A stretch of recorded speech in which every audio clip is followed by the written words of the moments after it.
Deep in the darkest corners of the internet lies a YouTube channel that is beyond what is known to man. It is a dimension as vast as space and as timeless as infinity. It is the middle ground between light and shadow, between science and superstition, and it lies between the pit of man's fears and the summit of his knowledge. This is the dimension of imagination. It is a YouTube channel which we call Flash Forward Reviews.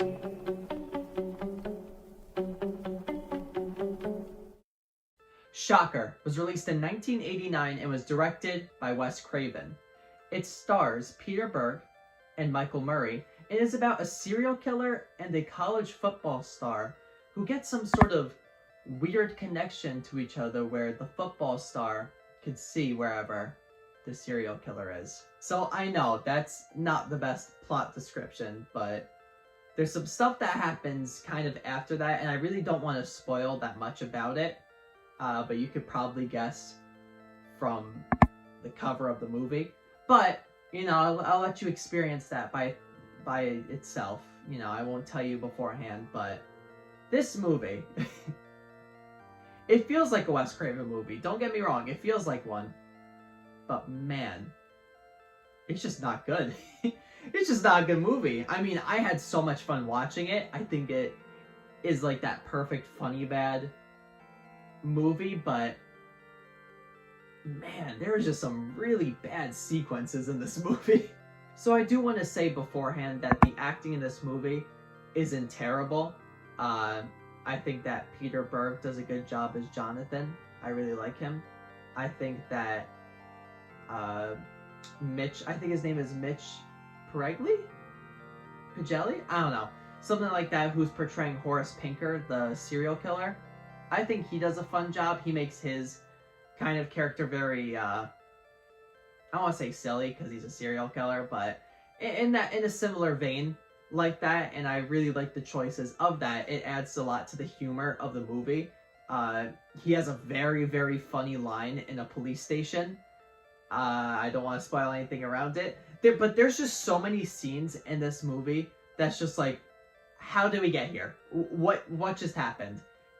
And there's so much I want to spoil with this movie. I feel like this would be the perfect movie to do an entire watch through of it and make like a little commentary track over it, which I'll think about doing. If you want me to do it, let me know in the comments below. It'll be kind of like a Phenomena style video or a Robert style video. I think that Shocker would be a very good candidate to do something like that because there's just so many scenes that it's like, what the hell just happened?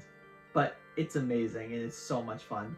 To speak about some negatives about it, it's very long. I think it's about like an hour and 45 minutes. That's an hour and 45 minutes too long. I think they could have cut like about 10 minutes of the movie because we get weird sequences of stuff happening that ends up not having much significance on the film. We could have just cut a few of those sequences away so we didn't have to add to the runtime of this movie. But yeah, on top of that, our effects are, as fun as they are, as fun as the effects are, they're just not good. They're not good effects. Not good for the time either. Our script isn't that great. I wish that we had more rules that were set in place because too many stuff just kept on getting added to the movie and then added again, and they never really made sense or got, I don't want to say explained because I hate when a movie over-explains, but some of the things should have been explained.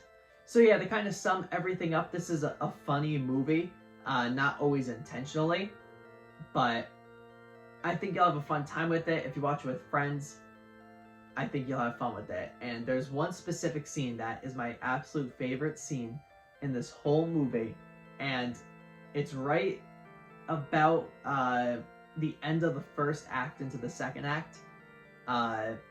You'll know, I'll just say is that there's fighting, and oh my god, is that not one of my favorite fight scenes that I have seen? The choreography was honestly pretty good, but oh my god, it's so funny. It's just such a good fight scene. Just, that's my favorite. You can look out for it. It is so much fun. So overall, I would give Shocker a 2 out of 10. But on terms of a funny bad scale, I would give it a 7.5 out of 10. And I recommend it if you're watching it with friends, like I said. If you're watching it alone, I don't know, I feel like you won't have the same enjoyment as you would have with other people. So thank you everyone for watching this review, and be on the lookout for more reviews in the future. Next up is Spooky Sunday, and I got an idea of what movie that I'm going to be doing. So be on the lookout for that. But let's flash forward to the next review.